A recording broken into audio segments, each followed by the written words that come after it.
Thank you so much for your presence at this conference and for the work that you do every day to support and heal people affected by sexual offending, including the offenders themselves. 15 years ago, when my own journey began, I felt utterly alone, scared, and heavily stigmatized. I couldn't have imagined having the strength to stand up and share my story, let alone to an audience who would not only choose to hear and accept it and accept me, but one made up of people from all over the world who are devoted to the issues that have most affected my life, the issues that many other people recoil from. Thank you for this opportunity, and to Speakers Bureau of Canada for connecting me with you, the Association for the Treatment of Sexual Abusers, to make all of this happen. My story is a painful one to tell, and that makes it painful to hear. As you know, often when we hear someone else's story, we're reminded of pain or loss in our own lives. And so I'd like to remind you that if you're feeling stirred up, please make sure that you check in with a friend, a family member, or close colleague. And I'll also tell you at the end how you can contact me in the coming days if you have questions, comments, want to talk a little more, or want to be connected to resources. My story is also one that I think raises many questions about how we face sexual violence and its consequences. What do we do when we are wrong? What do we do when we are wronged? How do we respond?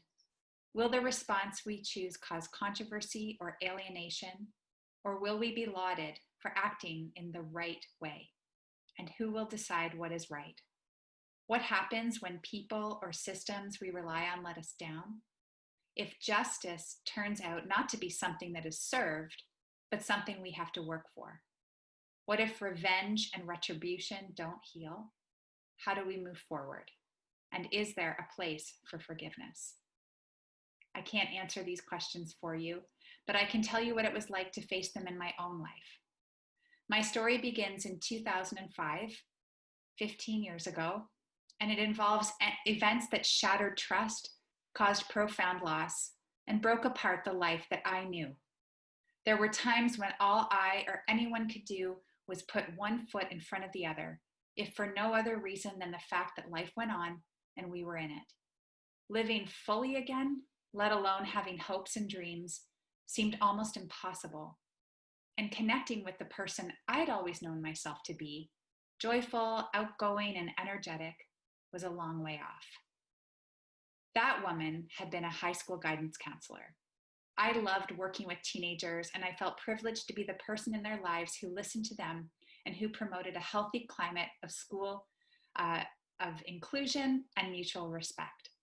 I loved to plan camps and alternative character building experiences for my students. I loved projects that connected young Canadians to youth internationally.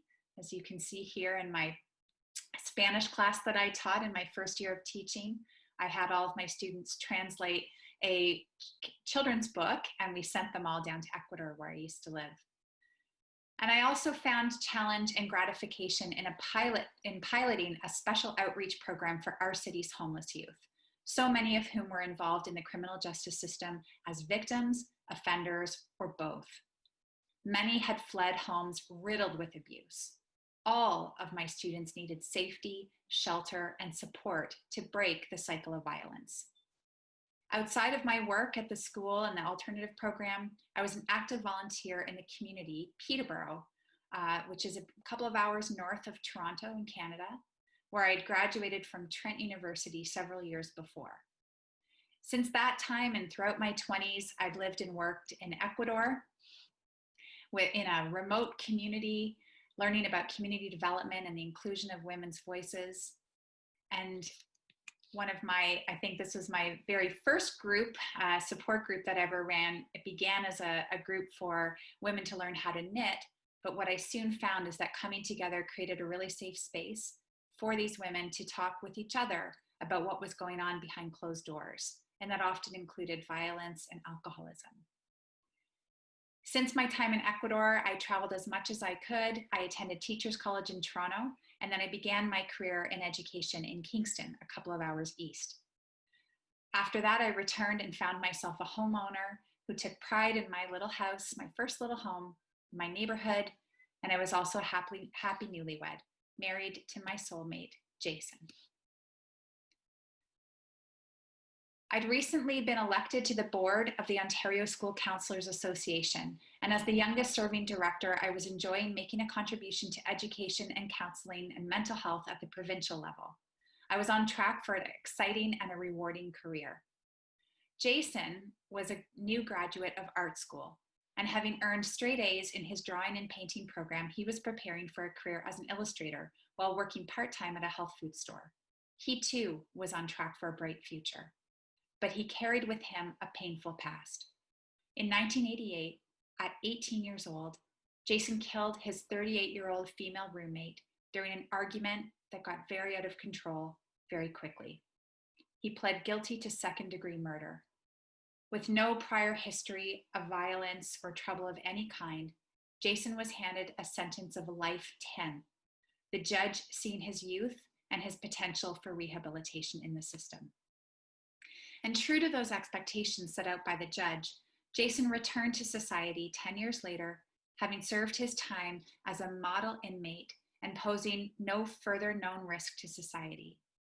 He had carried out his parole process with success and had been living safely and contributing to the community for 5 years before I met him early in 2003 while volunteering with a group of my students at the soup kitchen that he managed in Kingston. It was called Martha's Table, and actually we never called it a soup kitchen. We called it a restaurant for low-income patrons.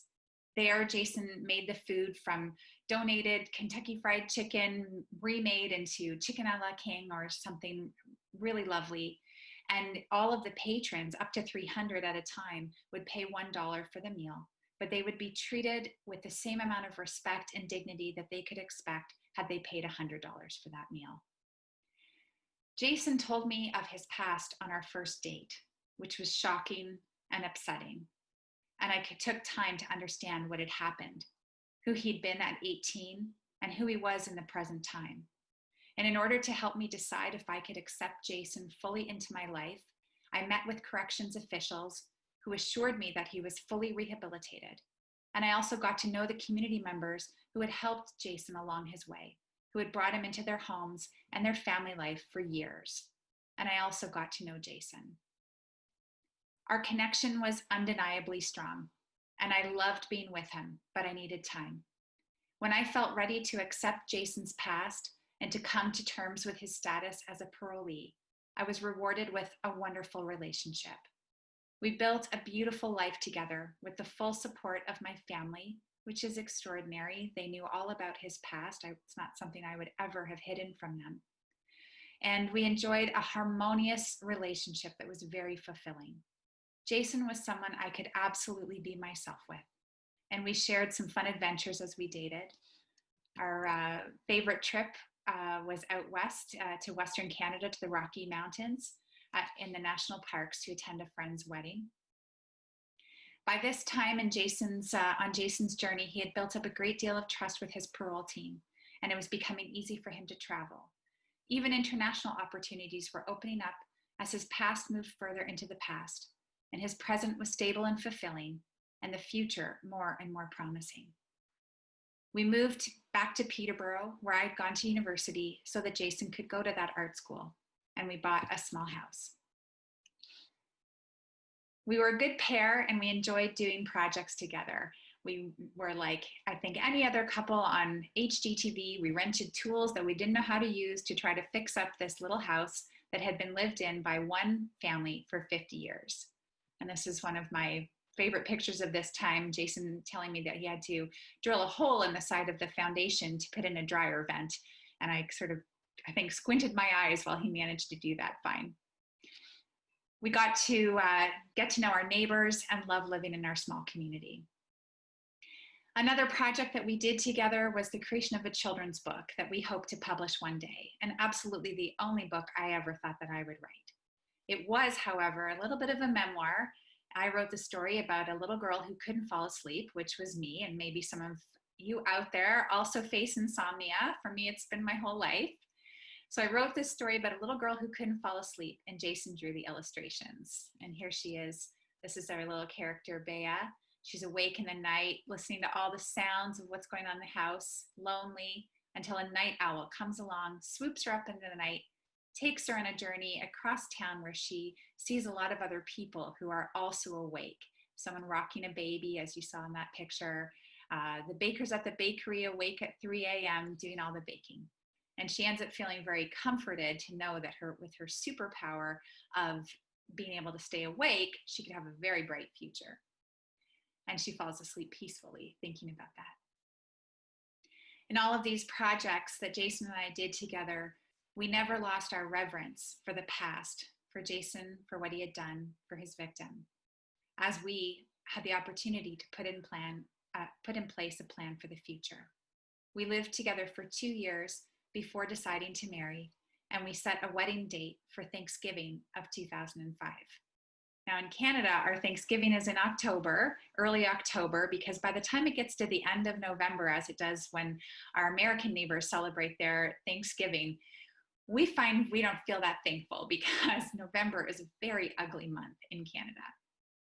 So our wedding, as you can see in this picture, was a very happy day. It was a beautiful day. I had just turned 30 2 weeks before this picture was taken. And after spending my 20s in school, traveling, working, I felt on the brink of an exciting new decade of life, one that I hoped would be defined by motherhood. A few weeks after our wedding, I headed down to Toronto for a counseling conference. And like you, here you are at a conference. I mean, it's virtual, so a little bit different than when we are able to spend time together and in conversation and having coffee and all those wonderful things about being at a conference. But we'll do our best, and one day we'll all be together again. But I too love professional conferences. And so I love my time with other counselors from across the province. But at the end of our few days, I really couldn't wait to get home. I loved my life. And in a phone conversation at 10 o'clock that last night of the conference, I told Jason that I thought I might be pregnant. He said he loved me and we would take a test when I got home. My book, Through the Glass, begins the next morning, November the 8th, 2005, exactly 1 month since our wedding, with the arrival of a police officer at my hotel room door. Nobody has died, he said, but I'm here about your husband, Jason. He was arrested last night, charged with sexual assault. And the words were like thunder in my ears. I felt my body go completely numb while my mind began to race with questions and protest. No, this can't be. The officer didn't know the details of the assault because he was from the Toronto Police Force, so he handed me the phone number of the sergeant up in my town in Peterborough and said that I should call him right away. And as he gave me the number on a slip of paper, he said gently, I think you better expect that it was full rape. My stomach flipped over, making me feel nauseous. I could only think, what happened? What happened to you, Jason? Images of Jason that I had known and loved, like the ones that I just shared with you. The images of someone who had come so far in his life. It had been 18 years since his one act of violence, an act that we never, ever thought would ever be repeated, and not sexually, flashed before my eyes, and nothing that was happening in this moment made any sense at all. After I called the sergeant in Peterborough, who didn't want to tell me too much, they needed me to come back up to the station to be questioned. I called my parents, who left their home in the suburbs of Toronto right away to meet me at the hotel and drive me up to the police station in Peterborough. I sat down in the hotel room and I waited in a shocked silence. The officer waited with me. I actually remember saying to him, apologizing to him and saying, I'm so sorry, this must not be a good part of your job to deliver bad news. I was still the counselor that I had been the day before, wanting to comfort or help other people. I was nowhere close to becoming the one who needed the help. As I sat there in silence with the officer, I tried to picture the victim. Was she someone that we knew? Was she all right? I wasn't given any information about her that would enable me to picture her accurately, so instead my mind clicked to an image of someone attacking and raping me, which was terrifying. When my parents arrived at the hotel about 45 minutes later, I burst into tears, and my mom cried out, "Didn't Jason know how much we loved him? Because surely no one who was so loved could do this." My parents led me out of the hotel into their car with their arms sheltering me, but they could not protect me from what had already happened, nor all that was about to. When we arrived at the police station, the graphic and disturbing details of the assault were recounted to me by police. It kept getting worse and worse. There were 2 victims and 17 charges, all of them very serious. 2 counts each of kidnapping, forcible confinement, assault, assault with a weapon, aggravated assault, sexual assault with a weapon, and more. Both victims were customers in the store where Jason worked part-time. The first was 46 years old. The second was 26. They didn't know him, and he didn't know them, and they didn't know each other. After viciously assaulting them, Jason rented a van, and he took the women to our home nearby. He had ridden his bike to work that day. By this time, night had fallen, and in the darkness, Jason carried the women inside our house in garbage bags and down to the basement, where they bravely tried to talk with him, to rehumanize him. At some point, Jason left our house to go back to the store for a ladder and some rope because he was starting to formulate a suicide plan. After that, he returned home. He told the women that he was not going to take their lives, as they absolutely feared. He tried to apologize to them, and then he answered that phone call from me at 10 o'clock, the one in which I said I might be pregnant. And when I put that together, that as I had actually cheerfully told Jason all about my weekend and was so joyful, I'd even told him about a keynote speaker I'd heard, someone who had overcome a lot in his life. And I told Jason that he reminded me of that person and that I was proud of him. That those 2 women were in my basement, suffering, injured, fearing for their lives. I was so overcome with helplessness. I remember thinking, please let something of mine have comforted them. Like the walls I'd painted yellow or our photographs on the wall, but it was futile. What I did learn later, though, was that they had used those photographs in their conversation with Jason. Do you have a wife? Where is she? What's she going to think of all this? After my phone call, Jason left our house and went down to the bottom of the hill. We lived on top of a hill, to a payphone, and he called 911. He asked for police. He told them who he was, what he had done, and he asked them to come and rescue the women from our home. He then went back to an adjacent street to watch our house, make sure the police got the women. But almost 25 minutes later, the police had still not arrived. So Jason returned to that payphone and he called them again. By this time, they had traced his first call, so several police cars were able to swarm in and he was arrested. That night at the station, Jason gave a full statement of confession and responsibility. And at the end of his statement, he said, "Just put me away." The women were taken to the hospital where they were treated and released the next day. And when I asked how they were doing or if there was anything that I or my family could do, the police just said that they were recovering and with their families. They were described as very brave. And I could only imagine what they were going through. Their ordeal was my own worst nightmare as a woman. How could this be happening at the hands of my husband, at Jason's hand? Then an officer told us that Jason would be appearing in court and that we might want to go and see him there. At court, I recognized many police and staff from my work at the school. I had had a practice of when none of the kids came to my alternative program on Monday mornings, which was youth court day, I used to go down to the courthouse to see if anyone needed me there. And so that's how I was familiar with the scene. And I was familiar with being there as a professional. But now all of a sudden I was there for myself, for someone in my family, not one of my students. When Jason was brought in to be arraigned, he was almost unrecognizable. He looked to me like a dead body standing up, and he was handcuffed and wearing an orange jumpsuit like criminals in the movies. He didn't look at us. And I just wanted to scream, Jason, what happened to you? What happened? How could you do this? But all I could do was cry and hold my parents' hands. Jason told the court that he didn't want a lawyer, but we thought he would need one. What did we know? The judge assigned me the duty of finding one for him, and Jason was remanded to a maximum security jail, and I returned to the police station to be questioned. After a grueling and absolutely humiliating 2-hour interview, my parents and I went down to the farm where Jason and I had gotten married, where my brother and sister and friends were now waiting.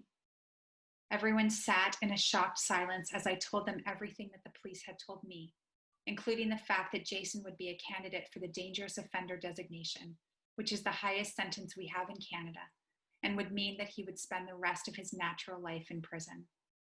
All I could do was cry, as the information I was getting crashed in and shattered everything that I'd known and trusted in. In a broken voice, my dad said, I just know something happened to Jason when he was a little boy. Our doctor was also there, and she said, Jason was wounded inside and he wasn't brave enough to tell us. We weren't looking for excuses for his appalling actions, but we were trying to make sense of the senseless. The feeling that night was the same as which surrounds a sudden and traumatic death. We huddled together in shock, disbelief, and heartbreak. How could this be? A month ago, we'd all been there in the exact same place, under sunshine and trees, and celebrating our wedding. All I wanted to do now was lie down on the ground and weep into the fallen leaves, a scene which I painted out months later in art therapy.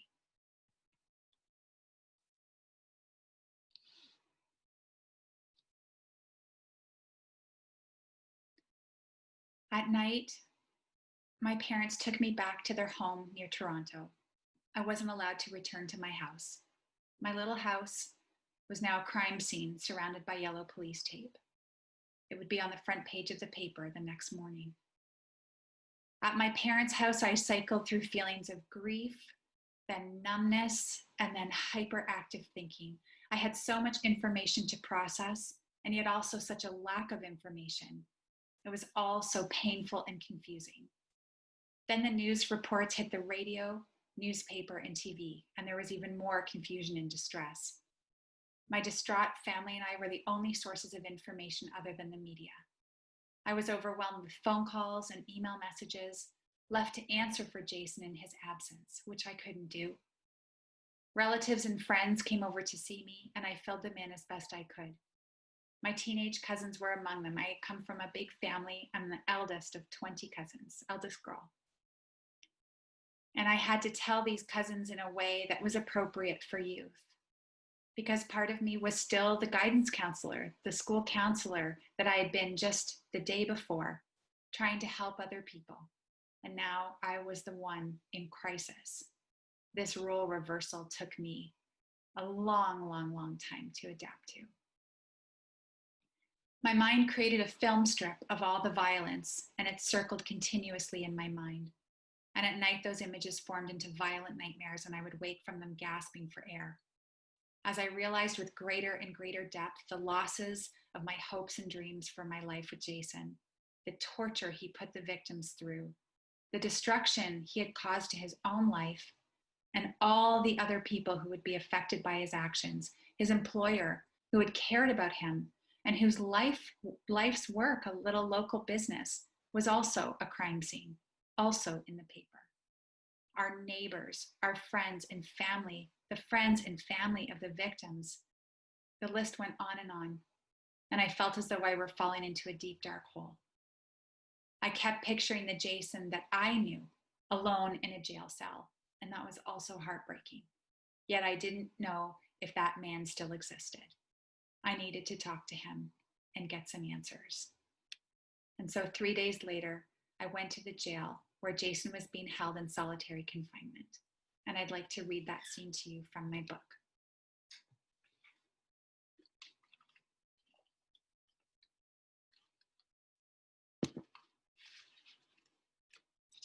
glasses for now. Just had my 45th birthday.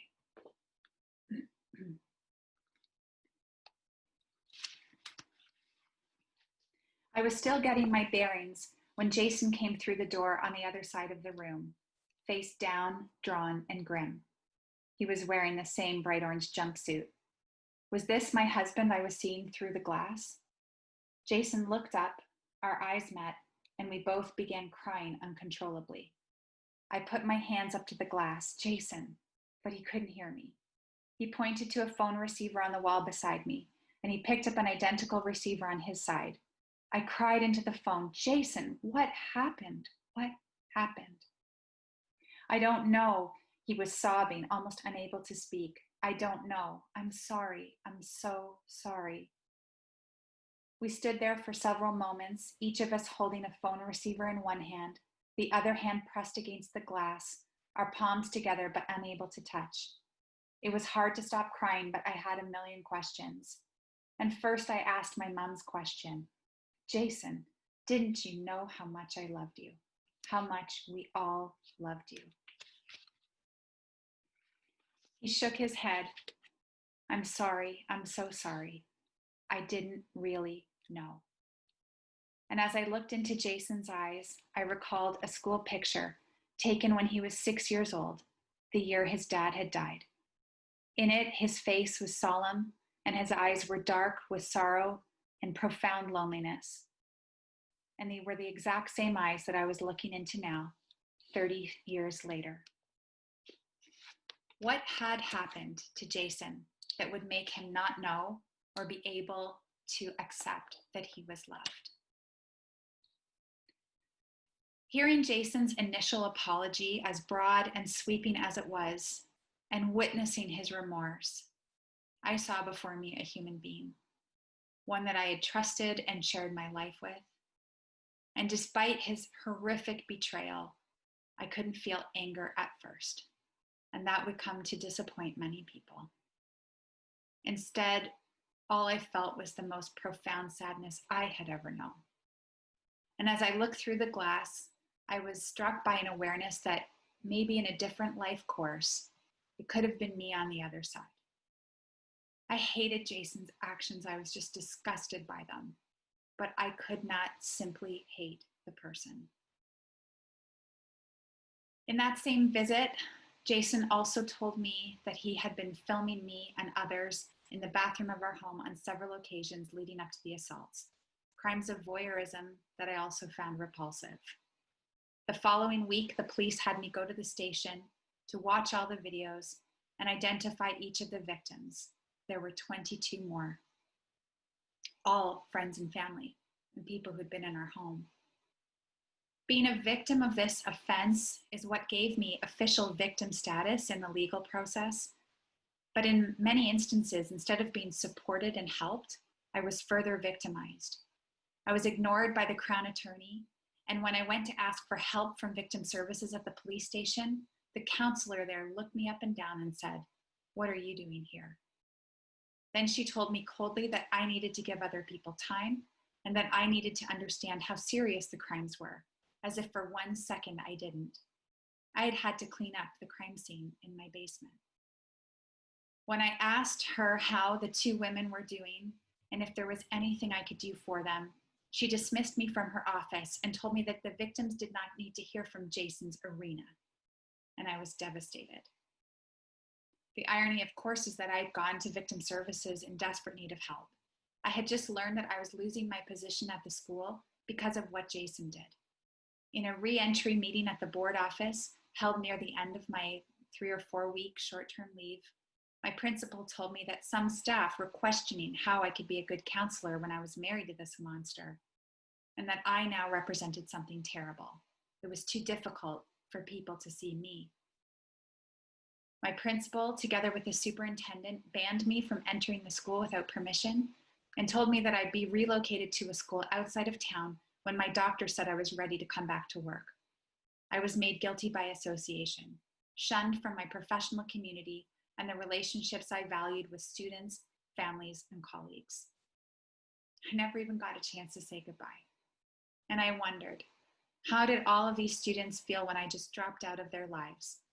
For so many, I was the only reliable adult they had to confide in.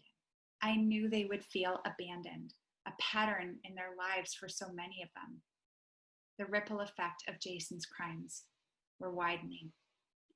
In fact, a few years later, I was speaking at the University of Toronto, and at the end of my talk, a young woman came up to me and she said, "Miss Maroney, do you remember me?" And so I know when people refer to me as Miss Maroney, it usually means because I was their teacher or counselor. And I looked at this young woman, I remembered her name, I saw that her face had matured in the years that I hadn't seen her. And I remembered what she'd been confiding in me at the time and how serious it was. And she said to me that day after we embraced, she said, "I never knew what happened to you. I just kept going and asking for you every day, and they would tell me that you were sick or your husband was sick. But I do know that I never told anybody again about what was going on in my life." And I think my heart broke a little bit more at that time to see the proof that the shunning of me had had an effect on many. Stress, strain, grief, loss, and exposure to violence took their toll. I was diagnosed with post-traumatic stress disorder, but having lost the medical benefits associated with my job, along with my salary, I couldn't afford any treatment. As I looked around and I felt the devastation of so much loss, I realized that I had to make some choices about how I was going to cope. I could strive for resilience and to overcome all this, or I could succumb. So much had been ripped away from me, and I had to ask myself, what can I hold on to? And who do I want to be when this is all over? At 30 years old, I did have my whole life in front of me, and I wanted to live it. I wanted to find a way to live it.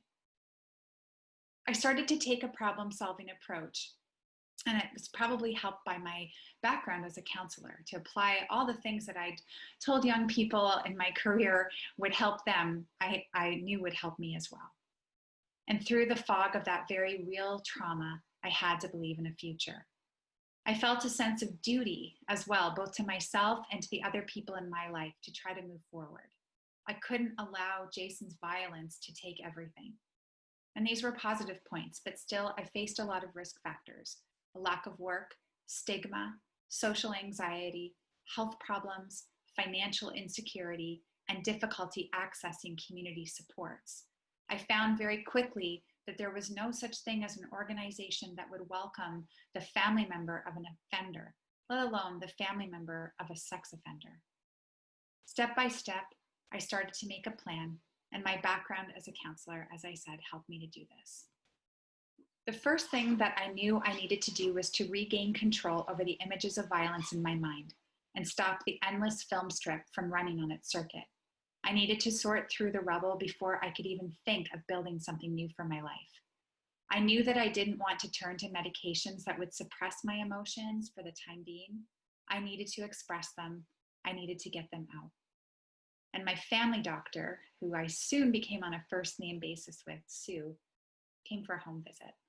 I found it so wonderful that there were still doctors, and probably still are today, that do home visits when their patients are too sick to go out. And for me, I was too afraid to go out.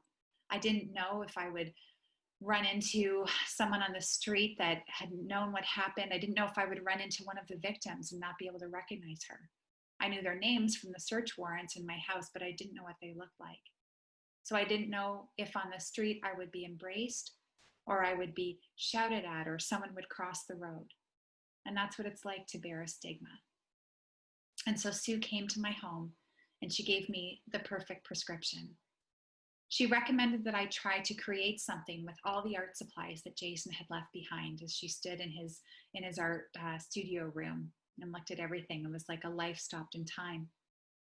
She told me that I should find a way to express my emotions out onto canvas in some way. And so I took that prescription, and I definitely, at the time, I probably would have said I wasn't an artist, but we all are in some way. And she told me the golden rule of art therapy is that it's process, not product. And all you have to do is feel. Don't think, just feel.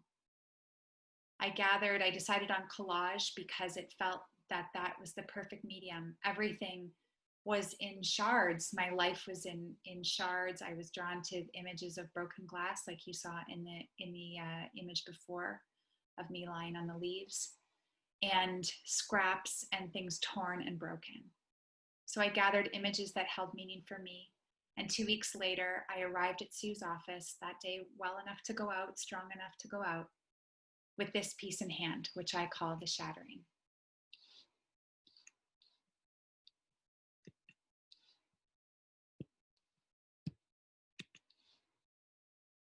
In it, you can see this image of a silver bowl. And that's what I felt like. I woke up on the morning of the crimes, that my life was somehow in a silver bowl, all of my loved ones in it. And then this tornado or earthquake crashed in and broke everything apart. Everything is raining down into this destruction at the bottom, things upside down, mixed up. But what you see in the middle is what I saw when I first sat back and looked at it, which is a salmon in the middle, swimming upstream. And as a Canadian, and hopefully everyone all over the world has some connection to nature. And for us, the salmon is one of the most powerful images. The salmon swims upstream every year, 1,000 kilometers, what's that, maybe 600 miles, 700 miles, for new life. And I had to think about and hold on to those images. If a salmon can do that, that's what I'm going to do too. I'm going to swim upstream for a new life.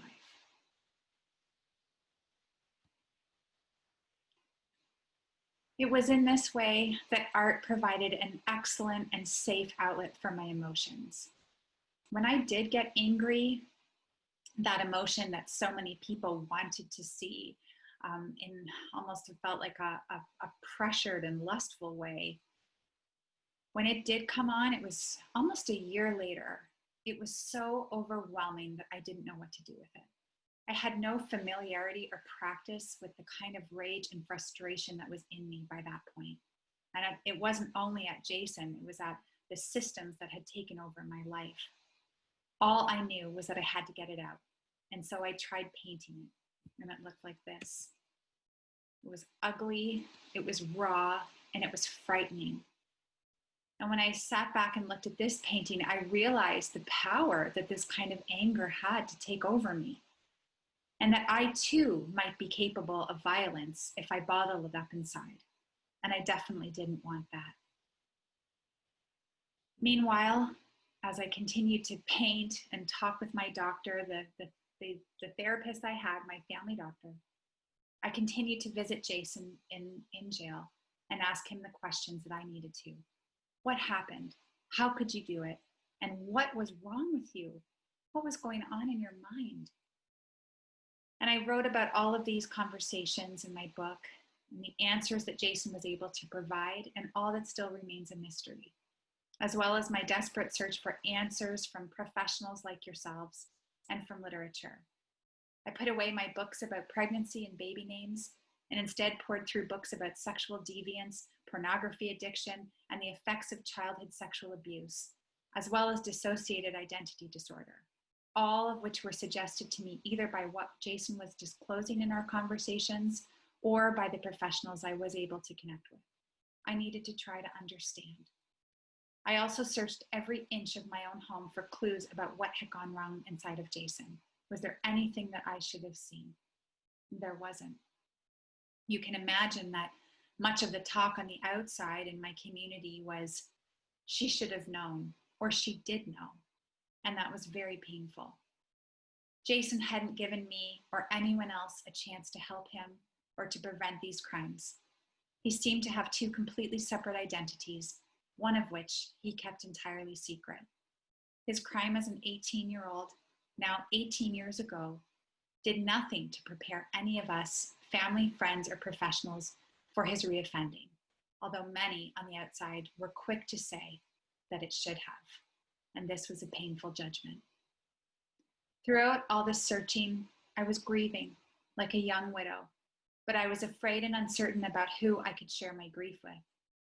As I continued to receive cards and phone calls of love and compassion, I also received messages of anger and accusation. Some said I didn't care about the victims. One person wrote me demanding to know why I had put her family in danger.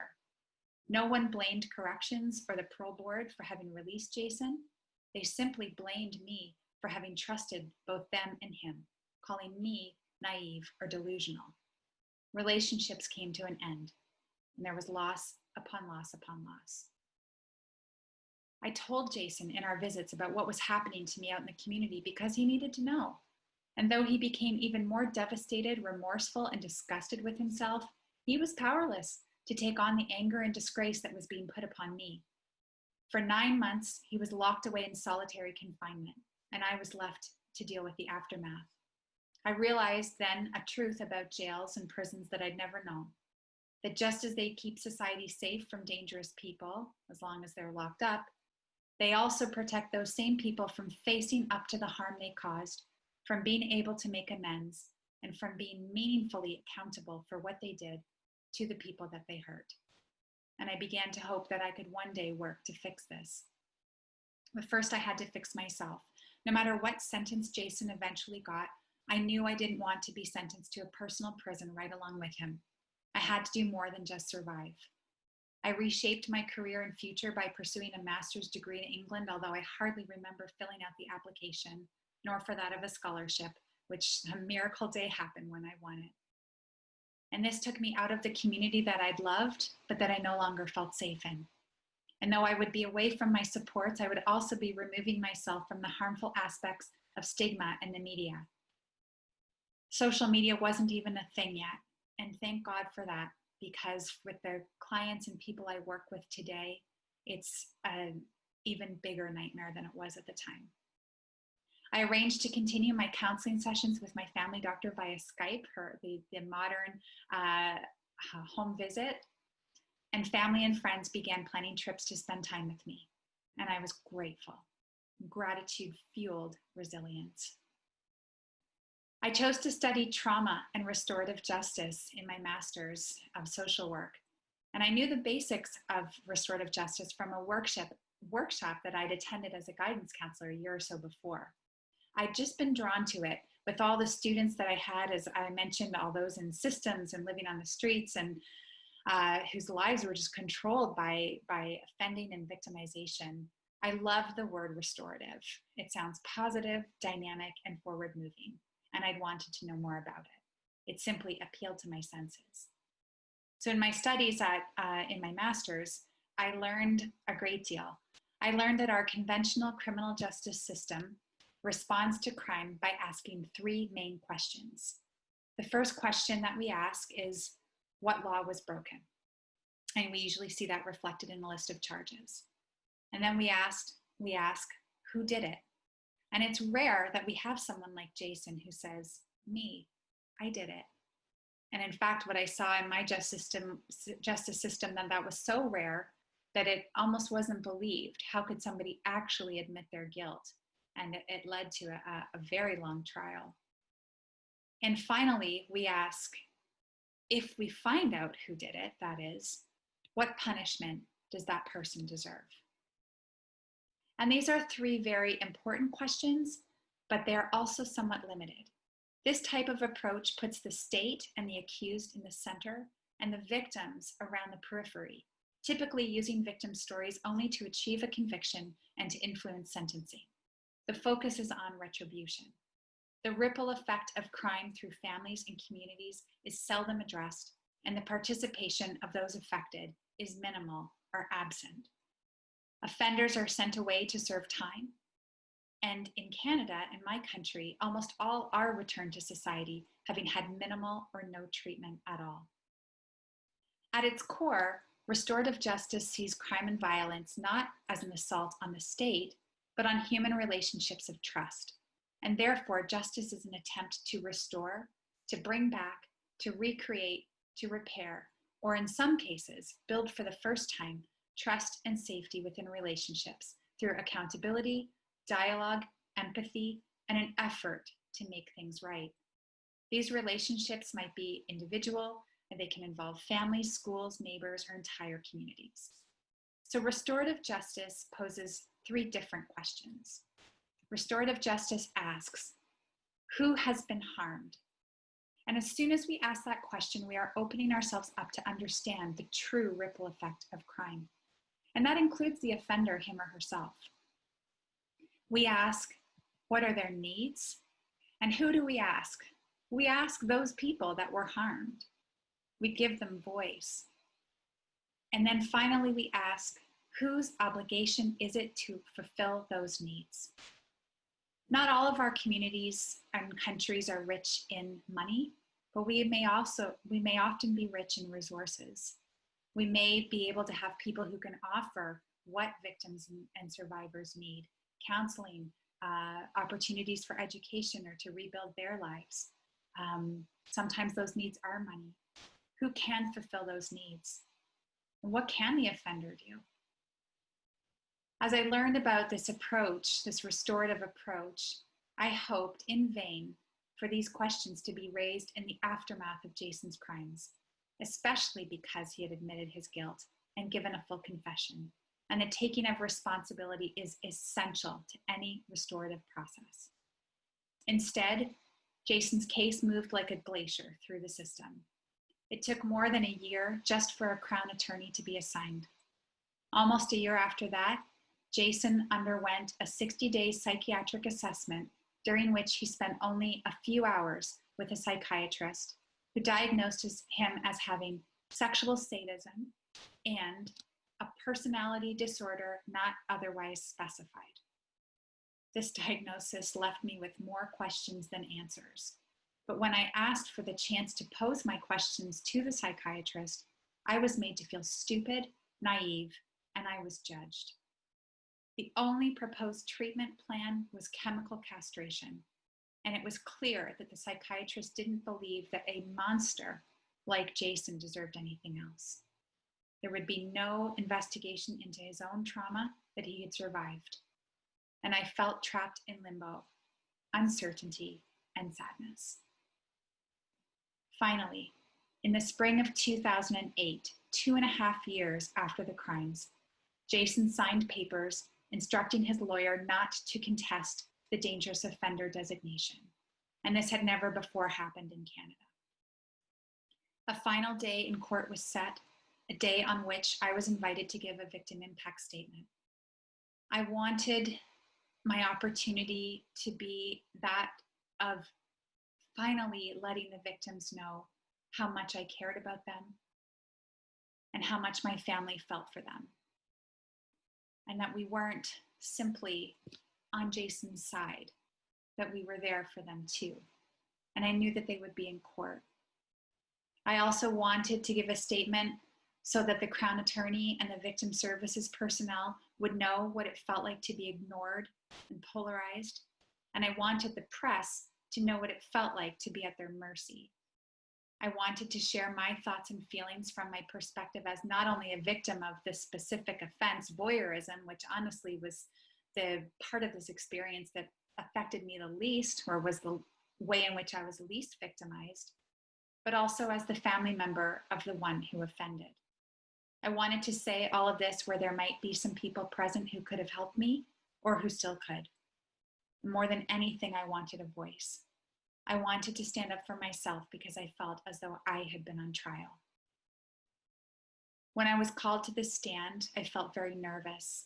The courthouse where I was in my town of Peterborough was built in the 1800s. It's beautiful, it's historic, there's gorgeous wood. It's somewhere you would want to visit on a historical walking tour of town, not somewhere that you want to find your life playing out. When I walked up to the stand, I felt very nervous. I began to read and I tried to look up from my pages at Jason, at my family and friends, and also at the victims and their families. But it was hard to see everyone because the courtroom was so big. And then something extraordinary happened. And I would like to read that to you from near the end of my book.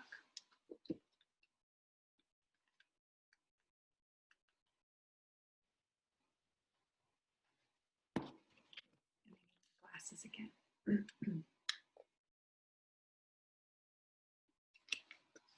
About 2/3 of the way through my statement, the judge interrupted me and announced that we would be taking a recess. Had I said something wrong? Why was I being cut off? The Crown Attorney ushered me off the stand, back through the wooden gate toward the gallery. Out of the corner of my eye, I saw the second victim, the younger victim, stand and push her way through the row where she sat with her family, out to the aisle, and then rush toward me. I felt a flash of fear until I saw her tears and a look of deep concern in her eyes. There was no trace of anger or animosity. Reaching me, she opened her arms, and I stepped into an embrace that was one of the most meaningful of my life. We held each other for a moment there in the middle of the courtroom. Then we let our arms drop so we could step back and look one another in the eye, still grasping each other at the elbows. We both began talking at once. She said, "It makes me so angry to hear how you've been treated. I want you to know that I have never thought you were responsible for any of this." I could barely hold back my tears. I looked at this woman. This could have been sister or friend. I had thought about her every day for 2.5 years. I told her so, asking how she was and if there was anything I could do. "I want you to know that I don't hate Jason," she said firmly. And with the truth of my whole heart, I responded, "It's okay with me if you do. You can hate him." Because while I don't advocate for hatred, I do believe that victims need to be supported to recover in the way that's right for them without an agenda from anyone else. I knew what it felt like to face an agenda. I knew what it felt like to be judged because I was too forgiving, because I wasn't angry enough, or I was too angry. Just the feeling of never being able to win and just wanting nothing more than for this to not have happened or to somehow be able to overcome it. I returned to the stand. I gave the rest of my statement, and I also entered my first art piece, The Shattering, the one you saw with the silver, the collage with everything broken. And the judge did accept that into evidence as Exhibit 13B. And I think that was also extraordinary because usually the only people who are allowed to enter art into a victim impact statement are children.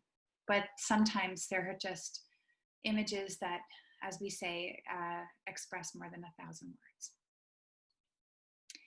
After my statement, my mom gave a statement, and she had the right to because she was also a victim of the voyeurism. As she spoke bravely about the damage that Jason's action had done to our family, she also said bravely that she would continue to see him as her son-in-law. After lunch, we resumed with the statements of the victims. As they spoke of the pain and the suffering they endured and their ongoing loss of trust, and most of all, the overwhelming sadness that they felt, I listened and cried. When Jason was called to make his statement, he stood up and he tried to turn around to face us and the victims, but he was told to face the judge. And that seemed backward to me. And in fact, what also seemed wrong is that our criminal cases in Canada are entitled Regina versus, and then the name of the offender, the Queen of England against Jason. From where I stood, and with all due respect, it was preposterous to me because the people that he had harmed were right there in the room and we had names and faces. The last statement of the day was for the judge. He went over some of the facts and then he made some statements about the strength of the victims.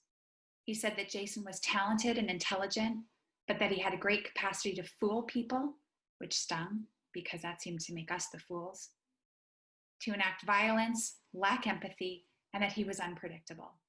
He declared Jason a dangerous offender and sentenced him to serve an indeterminate period of time in a penitentiary. And that was the end. Only it wasn't the end. In the days, weeks, and months following Jason's sentencing, I fell into a deep depression. The survival adrenaline that had kept me going through so much of this seemed to have run out, and I felt absolutely drained of energy. Most people expected, and I probably expected myself, that I would feel relieved that everything was finally over. But instead, I just felt as though I was under a heavy fog, exhausted and empty. I actually remember, I hate running. I'm always looking at my watch. How long have I been running for? And that summer, I would get up and run just to get my heart going enough, just to move my blood around and keep me going. And I remember that it was a hot summer. The garbage services in Toronto were on strike, and there were huge piles of garbage bags in the city parks where people were told to put it. And so I literally ran through the garbage as I emotionally and figuratively tried to run through the garbage and figure things out. On that last day in court, so much pain and loss had been described, but it seemed like all that had happened at the end of that day is that one person was sent to prison for the rest of his life, and everyone else was just sent home. It just didn't feel like justice, and there was no peace or healing to be found.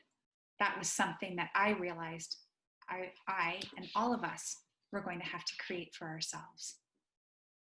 I didn't want what I had gone through to be for nothing, nor what I'd learned about what it was like to be the wife of a sex offender, to be lost.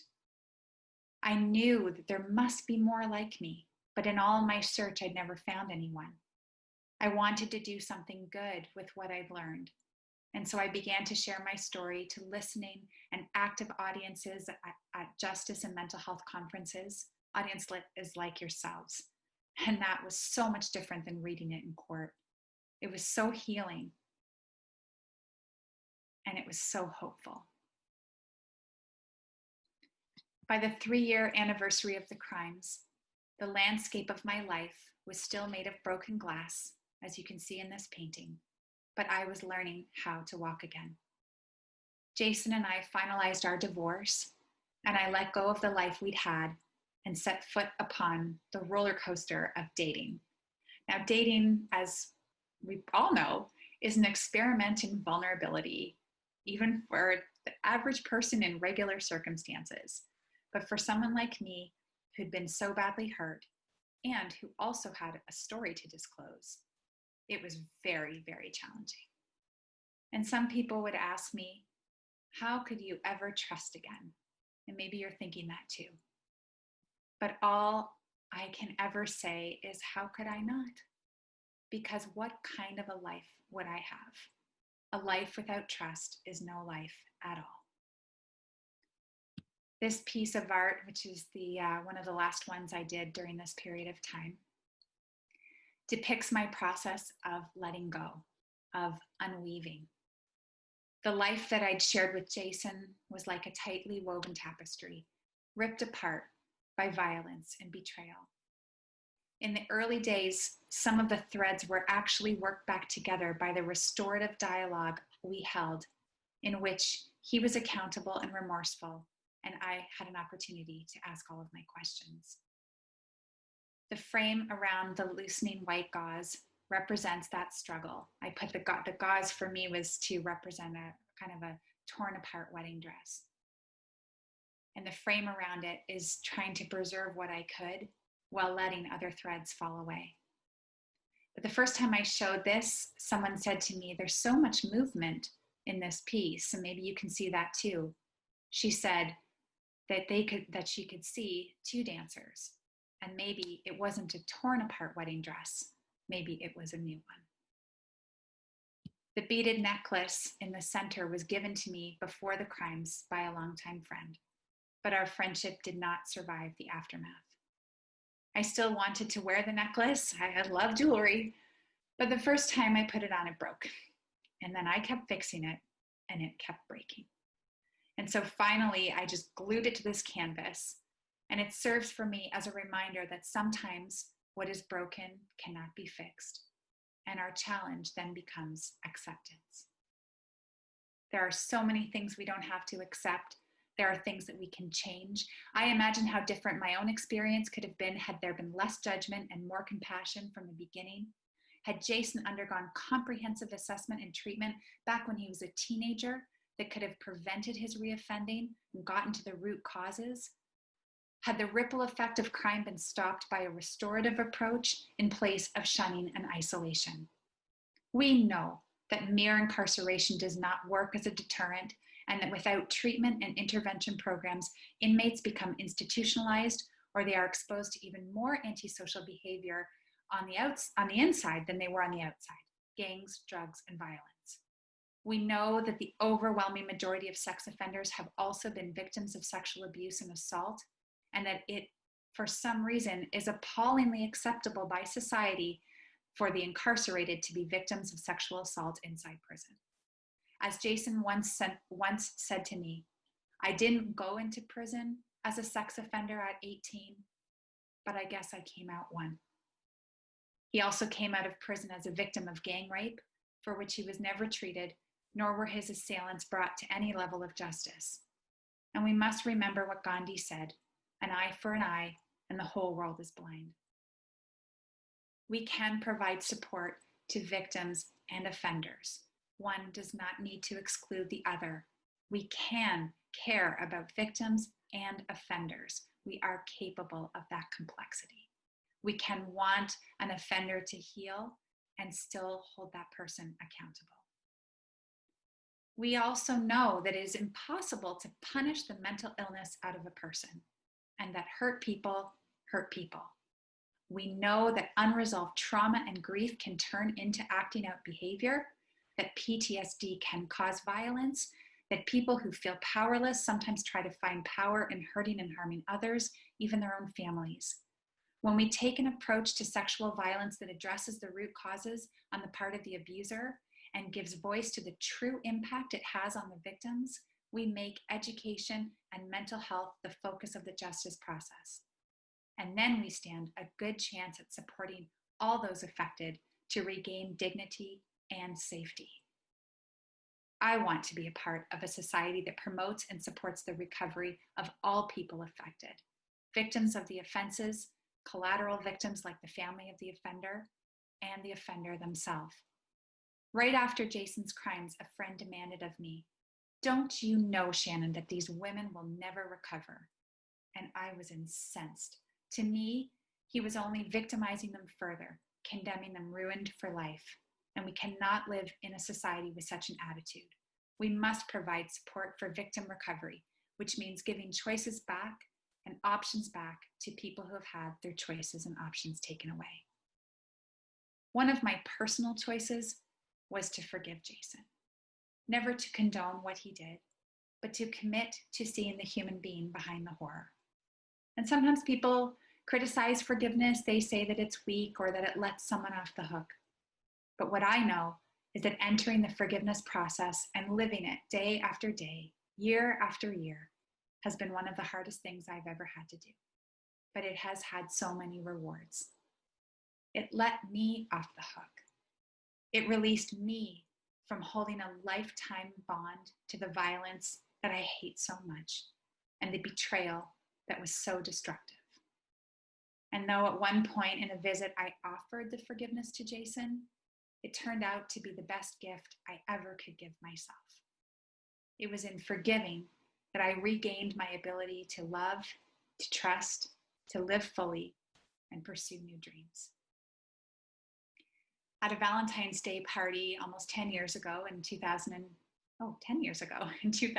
almost 11 years ago, I met a wonderful man named Mike, and we chatted about cycling, travel, the weather, but that kind of small talk can only last for so long, and then somebody asks you, of course, well, what do you do for a living?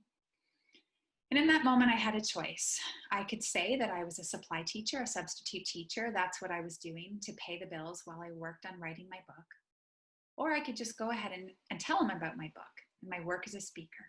I could tell him my story.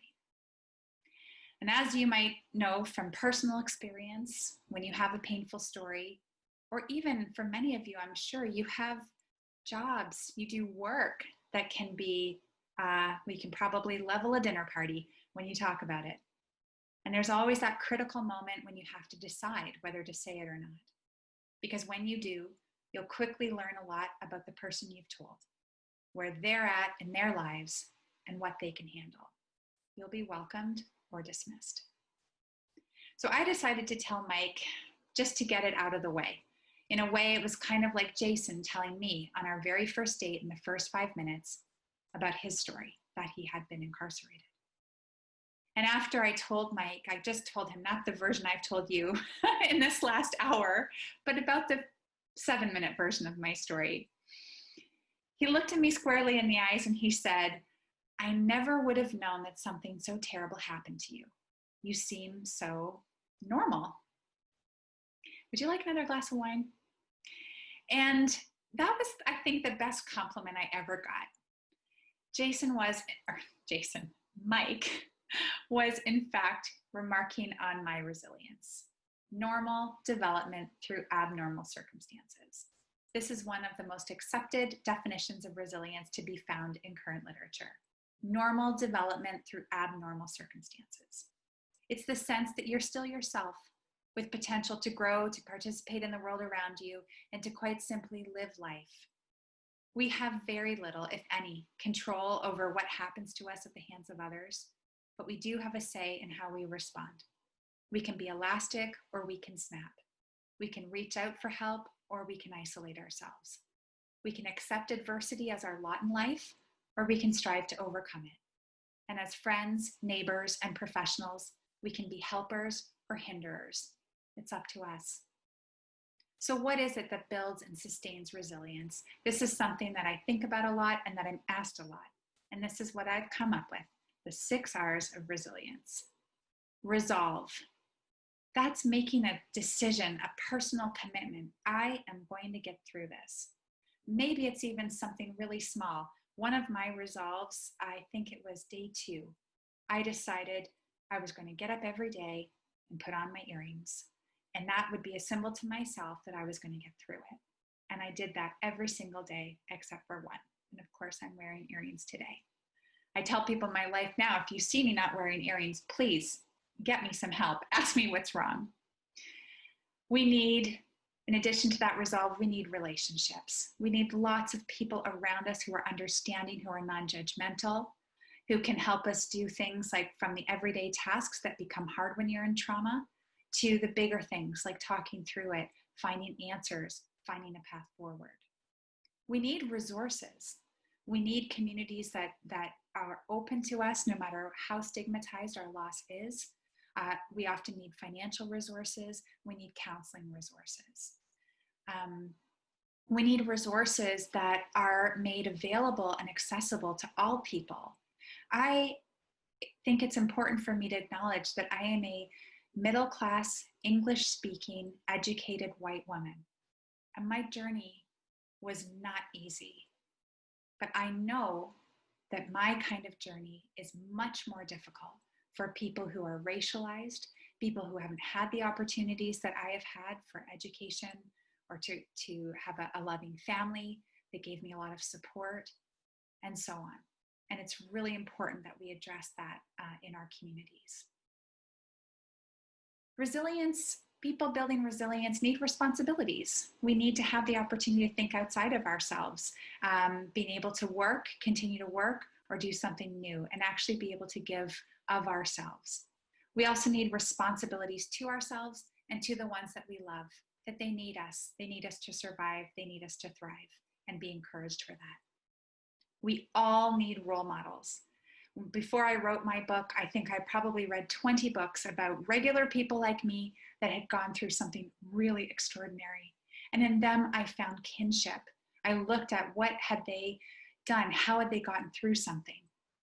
I couldn't find a book about my kind of experience, which is why I wrote it, but I found myself relating to others.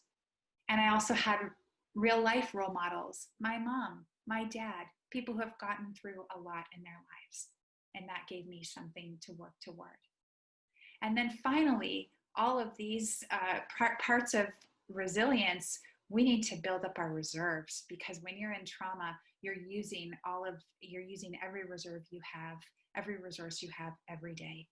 Sometimes, I should add another R, we need respite. We need a place of where we can rest and recover and just simply be supported.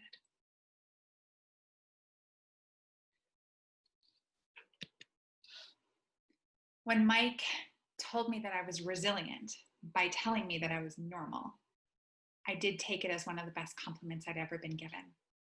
Mike didn't talk to anybody else at that party, and neither did I. and we were married that New Year's Eve. And a whole new chapter of life began to unfold. My book was published by Penguin Random House, and on the day it was released, I learned that my still held dream that my 30s would bring me motherhood was coming true ×2. Our little baby twins, Phoebe is, I don't know if she's on your right or your left, she's the kissing one, and Anna on the other side were born in May of 2012. And this is them just last week at my sister's wedding, two bright and wonderful and inspiring 8.5-year-olds. And this made me embark on a new journey of motherhood. And I do have to say, if there are twin parents out there, we know that having twins is traumatic. I often say that my life has had two big traumas. One was horrible and one was beautiful. And we're all doing well now. My journey of working to build resilience and advocate for mental health and restorative justice to help people and communities shape, write, and tell their stories has given me the privilege of traveling all over the world. I've done quite a bit of work, had the fortune of working with Canada's Indigenous population in the far north, a population of people who have suffered a great amount of trauma and attempted cultural genocide through Canada's residential school system. There we head out on the land to work on healing, sharing our stories and connecting beyond all of our differences and through our collective experiences. Last year, I wrote another book, the story of human trafficking survivor Timea Nagy, who came to Canada supposedly to be a babysitter with an agency, but instead was put into forced sex labor until she escaped and went on to have her own very successful career in advocacy. So I think you'll enjoy reading that as well. And it was really in much of the research for that book that I came to become an expert, I guess you might say, in some ways, in human sex trafficking. And at this point in time, my counseling practice, I've been able to come back into full-time work in counseling, which I absolutely love, in addition to continuing to speak and write. And I'm very honored to be working with many, many survivors of sex trafficking at this time. I also did something last year after I finished the book and before my practice was bursting at the seams. I designed a line of greeting cards, and they all say the things that I wanted to be said to me. And these I designed. Here's an example. This one says on the outside, "I don't know what to say," and on the inside it says, "But I can listen." And these cards I sell, and all the money raised goes to support my programs for survivors of sexual assault and trauma. And I'll give you some information at the end about how you might be able to purchase them for your clients, for the people in your life. It's always hard when someone accidentally says the wrong thing, or they say nothing at all in a time of trauma. So this is just another effort of mine to help build communication and resilience. I thank you so very much for listening to my story today, and that we've had the chance to meet each other even virtually. I would ask, we are going to have a Q&A session absolutely following this talk, and you know that you can reach out to me anytime. I'll give you that information in just a moment. But I would like you to, if you will, just maybe close your eyes if you're comfortable in your home office, and we'll revisit the questions that I raised at the very beginning of this talk. What do we do when we are wronged? How do we respond? And will the response we choose cause controversy or alienation? Or will we be lauded for acting in the right way? And who will decide what is right? What happens when people or systems we rely on let us down? If justice turns out not to be something that is served, but something we have to work for? What if revenge and retribution don't heal? How do we move forward? How do we build and sustain resilience? How can we support perpetrators of violence to be accountable and to heal their own hurts so that they don't hurt others? What are the best ways that we can support victims of violence to transform voicelessness and vulnerability into the much better V's: vindication, validation, victory, voice, and vibrancy. And in all of that, is there a place for forgiveness? Thank you so much.